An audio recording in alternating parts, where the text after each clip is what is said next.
여러분 안녕하세요. 오롱장입니다. 이제 대선이 다음 주네요. 오늘 제가 밖에서 보니까 사전 투표 길이 정말 줄이 길더라고요. 그래서 사전 투표율도 높다고 하는데 여러분도 소중한 한 표를 꼭 행사하셨으면 좋겠습니다. 오늘 하고 싶은 얘기는 선거에 관련된 얘기인데요. 일단 제가 보시면 피부가 다 일어났네요. 좀 불편하신 분께 죄송하고요. 제가 강의 기간 때는 좀 무리하는 면이 있어서 좀 이렇게 좀 이렇게 부작용이 왔다 갔다 하는데요. 참 이게 이런 잘 안 일어나시는 분들 부러운 것 같습니다. 뉴스에서 벌써 이런 얘기합니다. 뭐 서울시에서 개발 계획을 발표를 했다. 후보들이 재개발 재건축을 풀기로 했다. 그런 것 때문에 대선 이후에는 뭐 분위기가 변할 수 있다. 벌써부터 들썩거리다 이런 얘기를 하는데요. 저는 그 얘기들이 좀 와닿지 않습니다. 와닿지 않아요. 그러면 결론 내면 이건가요? 정부 정책이 효과를 발휘해서 대출 중지 덕분에 부동산 시장이 이제야 안정세를 찾아가고 있었는데 대선 후보님들 공약 때문에 서울시에서 발표한 어떤 개발 계획 때문에 분위기가 변한다. 이게 갖다 붙이면 다 사람들이 그럴싸하다고 느낄지 모르겠습니다. 또 이런 얘기도 나오겠죠. 과거 대선이 끝난 이후에 몇 개월 동안은 분위기가 좋았다. 이런 얘기가 나올 겁니다.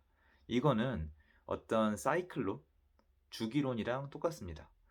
정말 유명한 전문가분이 계신데요. 물론 저는 뭐 그분의 어떤 명성에 비하면 아무것도 아니라는 분들이 많겠지만 10년 주기설인가 8년 주기설인가 5년 주기설을 하신 분이 계세요. 요새 와서 입을 꾹 닫고 정부가 좋아하는 말만 하고 계신 그분 계신데요. 예, 그런 무슨 주기론 같은 얘기하고 계십니다. 그러면 왜 지금 분위기가 안 맞습니까? 여러분, 부동산의 5년 주기론, 10년 주기론이 맞으면 돈을 못 벌 사람이 단 한 명도 없습니다. 얼마나 쉬워요. 5년 있다 산 다음에 5년 있다 팔고 5년 있다 산 다음에 5년 있다 팔고 유튜버에 이런 분 계세요. 지금 팔고 나중에 다시 사라. 저는 그냥 그 제목만 봤는데요. 여러분, 이거는 제가 장담을 드릴게요. 그런 말 하는 것 자체가 있죠. 지금 이제 내려갈 거야. 지금 팔고 나중에 이때 다시 사라는 분들이 있잖아요. 투자 안 해보신 분이에요. 부동산의 비읍자도 제대로 모르시는 분입니다. 전문가인 척 하는 겁니다. 왜냐하면 이 시장에서 그런 식으로 행동을 해서 부를 모으신 분들은 없기 때문이에요. 여러분 이거 인정하시죠? 언제 산 사람이 이깁니까? 사면 미쳤다, 이제 망한다, 요새 누가 집을 사냐. 그런데 반면 매수 시장의 조건은 너무 좋은, 깎아달라면 깎이고 원하는 동호수 살 수 있고 대출 펑펑 나오고 세금 규제 같은 거 하나도 없는 그 시절에 사셨던 분들이 웃고 있습니다. 근데 지금 갑자기 지금 팔아라? 그리고 나중에 어떻게 될지도 모르는데 그때 사라? 이게 말이 됩니까? 총체적으로 지금 엉터리 같은 얘기가 너무나 많습니다. 이렇게 생각하실 거예요. 왜 이렇게 잘난 체냐? 네가 그렇게 잘 맞냐? 아니에요, 여러분. 제 채널이잖아요. 그러니까 많은 분들이 저 틀렸다고 말씀하시잖아요. 그게 말씀하시는 거 괜찮아요. 그런데 저는 제 주장을 굽힐 마음이 없습니다. 그 많은 분들처럼 물타기, 요새 와서 말 살짝 바꾸기, 했던 말 가리기 이런 거 안 합니다. 정면으로 나갑니다. 여태까지 그래 왔고 앞으로의 시장에 대해서도 저는 자신이 있거든요. 오늘 제가 하고 싶은 얘기는 이겁니다. 대선이랑 별 상관없습니다. 대선 때문에 분위기가 바뀌겠죠.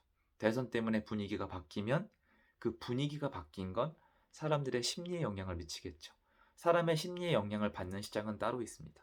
그래서 제가 저번 시간에 제 강의 2주차 들으신 분들은 제발 명심해달라. 제가 다시 강조드릴 방법이 없거든요. 좀 진지하게 좀 생각을 해달라고 다시 한번 부탁을 드리고요. 그럼 중요한 건 뭘까요? 수요와 공급이라니까요. 대선이 끝나면 수요와 공급이 바뀌나요? 수요 부분이 좀 바뀌겠죠. 근데 중요한 건 뭐예요? 수요가 바뀌어봤자 안 나오던 대출이 나오는 건 아니에요. 대선이 끝나고 분위기가 바뀐다고 한들 결국엔 그 타이밍이 그렇게 된 겁니다. 무슨 말이냐면 시간이 지나서 그렇게 될 것이 약간 빨라지거나 느려질 뿐이지 대선 때문에, 대선 후보님들 때문에, 서울시장 때문에 뭔가 크게 변하는 게 아니라는 거예요. 갖다 붙이기입니다. 갖다 붙이기예요. 그렇게 할 수 있으면, 아니 여러분, 그러면 대선만 있으면 뭔가 변하나요? 그런 게 아니라는 거죠. 대출 규제는 그대로일 수도 있고 풀릴 수도 있고 양도세도 풀릴 수도 있고 그대로일 수도 있습니다. 그리고 대선 끝나면 바로 바뀐다고요? 글쎄요. 여러분, 그럼 이 얘기는 왜 안 해주나요? 대선이 끝나면 그 후보님이 그 대선 공약에 걸었던 그 공약대로 할 수 있는데 준비 기간이 안 걸리나요? 장관 임명 안 하나요? 그 정책 국회 통과할 필요가 없나요? 국회가 지금 주로 180석을 누가 가지고 있죠? 그러니까 이런 걸 생각해 보셨을 때 대선이 끝났다고 갑자기 의자에 앉아서 꽝꽝꽝 때린다고 되는 게 아니에요. 되는 게 있고 안 되는 게 있거든요. 그러니까 대선이 끝났다고 실질적으로 뭔가 크게 변하는 건 없어요. 그냥 만약에 대선이 끝나고 어떤 방향으로 간다면 저는 저와 함께 여러분들이 부디 이 생각을 해 주셨으면 좋겠습니다. 혹시 대선 전까지 뭔가 의도적으로 부동산 시장에 문제가 있진 않았을까? 뭔가 부동산 시장의 통계에 왜곡이 있진 않았을까? 뭔가 부동산 시장이 정상적으로 돌아갈 수 없도록 대선 전까지 뭔가 잘못된 부작용이 있진 않았을까? 혹시 그것 때문에 단순히 그 부작용들이 해소되는 것 때문에 시장에 어떠한 반응이 나오면 그게 대선이 끝났기 때문이다. 또는 누구 때문이라고 말을 이어붙이진 않을까? 전 이 생각이 듭니다. 지금 시장의 방향은 사실 정해져 있습니다, 여러분. 그런데 많은 분들이 벌써 말을 갖다 붙이고 물을 타고 있습니다. 저는 예상했고요. 마음에 들지 않습니다. 제가 시장의 방향에 대한 얘기가 틀리면 틀린 거예요, 그거는. 그건 할 말은 없는 겁니다. 앞으로 만약에 시장의 방향이 틀렸다면 제가 틀린 거고, 그건 시청자분들께 제가 사과를 하면 되겠죠. 하지만 지금 갑자기 대선이 끝났다고 해서 움직인다면 다시 한번 부동산 시장이 뭔가 사람들의 투기적 마인드 아니면 단순히 사람들의 심리, 사재기, 다주택자들 때문에 주택이 오르고 내린다는 이론이 다시 한번 적용이 되는 것뿐입니다. 왜냐면 여러분 대선이 끝났다고 쳐요. 3월 9일에 대선이 끝났습니다. 뭐가 변했죠? 부동산 수요와 공급에 뭐가 변했죠? 갑자기 아파트 입주가 늘어나나요? 아니면 갑자기 집주인들이 집을 많이 내놓나요? 어차피 세금 때문에 못 파는 건데요. 아니면 갑자기 다주택자가 늘어나면서 전세나 월세를 공급을 해주나요? 아니란 말입니다. 그러니까 이런 정책이나 어떤 분위기는 속도의 차이는 내요. 속도의 차이는 내는데 결국 중요한 건 집이 공급이 많냐, 수요가 많냐라고 저는 생각을 하거든요. 대선이 이제 일주일 남았습니다. 아마 또 언론에서 나오기 시작할 거예요. 언론에서 나오기 시작할 겁니다. 대선이 끝나면 점점점. 대선 다가오면서 분위기가 점점점. 또 믿으십니까? 저는 아니라고 봐요. 도대체 그러면 그분들께 여쭤보고 싶어요. 대선 그 자체와 부동산 시장의 수요와 공급에 어떤 영향이 있죠? 이건 가능해요. 수요와 공급이 있는데 수요보다 공급이 압도적으로 많습니다. 그러면 시장이 하락을 해야 되는데 어떤 대선 후보님의 공약이나 서울시의 어떤 정책 때문에 이 하락이 늦추어질 수는 있거나 이 하락이 약간 약해질 수는 있습니다. 가능해요. 거꾸로 수요가 공급보다 많아서 부동산 시장이 올라가야 되는데 거래를 못하게 한다던가 시장을 약간 분위기를 험악하게 만들어서 사지를 못하게 만듭니다. 그러면 대선 후보님들의 어떤 공약이나 서울시의 발표에 따라서 이 상승이 늦추어질 수도 있고 상승이 약해질 수도 있지만 결국 방향은 같다는 겁니다. 여러분, 구축을 사는 분들 또는 구축을 파는 분들 간단히 생각하면 이렇습니다. 내가 물건을 팔고 싶은데 내가 팔려는 사람 수보다 사고 싶은 사람 수가 많으면 호가를 올리는 게 인간입니다.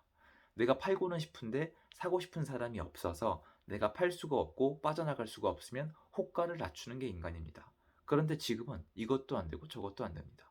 전세를 구하는 분도 안 되고 월세는 구하는 분들도 부담을 쥐어야 되고 매도를 하고 싶은 분들도 못하고 매수를 하고 싶은 분도 살 수가 없죠. 매수를 하고 싶은 분들이 못 산다고 하면 이제 제일 많이 분노들을 하시는데요. 어떡합니까? 제 주변에 있는데. 지금 내 집을 마련을 해야 되는데 못하는 분들이 정말 많은걸요. 물론 너무 비싸서 못 사시는 분들도 계시겠지만 대출이 안 나와서 못 사시는 분들이나 분위기에 눌려서 못 사시는 분들이 많아요. 그러면 많은 분들이 저한테 이렇게 말씀을 하세요. 야, 넌 집에 미친놈이니까 그렇게 얘기하지만 그분들 집 안 사면 되는 거 아니냐? 결혼하지 말라는 건가요? 신혼부부 길바닥에서 살까요? 전세 들어가 살까요? 월세 들어가 살까요? 저한테 뭐라고 하시는 동시에 지금 전세나 월세 들어가서 아주 좋은 결과가 나올 거라고 말씀할 수 있으세요? 없을 겁니다. 없을걸요. 전세조차도 대출이 어려운 상황이니까요. 그래서 여러분, 대선이 부동산 시장의 상승과 하락을 결정을 짓는 건 아니라고 저는 생각을 해요. 대선 핑계를 대겠죠. 그렇잖아요. 그래서 여러분들이 앞으로 나올 미디어의 어떤 뉴스나 앞으로의 시장 방향에 대해서 '대선 때문이다. 저 사람 때문이다. 이 사람 때문이다.' 이렇게 안 하셨으면 좋겠습니다. 제 의견은 시장의 방향은 이미 정해져 있다는 겁니다. 다만 지금 시장이 그냥 망가져 있을 뿐입니다. 제 영상 여기까지고요. 내용 생각해 보시면 좋겠습니다. 도움되었으면 좋겠고요. 제 영상은 여기까지입니다. 감사합니다.